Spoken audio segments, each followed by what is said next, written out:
నమస్కారం మిత్రులారా. నేరగాళ్లకు వరం కాదా అని ఈనాడులో ఒక చిన్న ఆర్టికల్ లాంటిది ఇచ్చారు. ఆర్టికల్ కాదు, ఒక నివేదిక లాంటిది.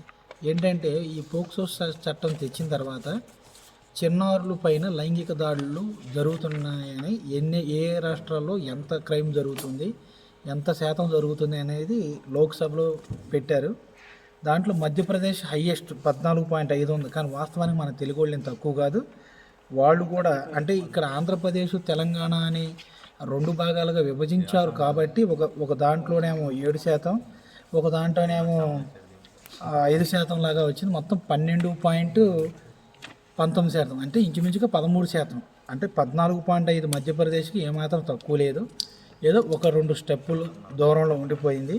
తర్వాత కేరళ, అలా ఒడిస్సా, ఇట్లా హిమాచల్ ప్రదేశ్ ఇవన్నీ ఇచ్చుకుంటూ వచ్చారు. ఇది కూడా చాలామంది పిల్లల్ని, చాలా పేదవాళ్ళు ఉంటారు, వాళ్ళు పొలాలకు వెళ్ళిపోతారు, వాళ్ళ పిల్లలు బడికి వెళ్తారు అని క్యారేజీలు అవి కట్టేసేసి బస్సు ఎక్కమ్మా, ఆటో ఎక్కమ్మా అంటారు బస్సు దొరకకపోతే.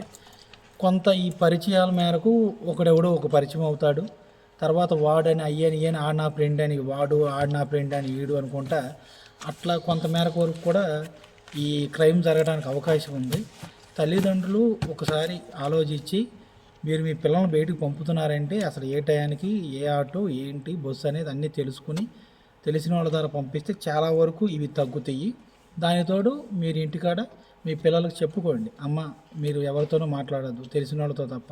ఈవెంతో లేడీస్తో సహా లేడీస్ కూడా మాట్లాడుకోవడం అంత మంచిది అని నేను అనుకోను ఈ కాలంని బట్టి.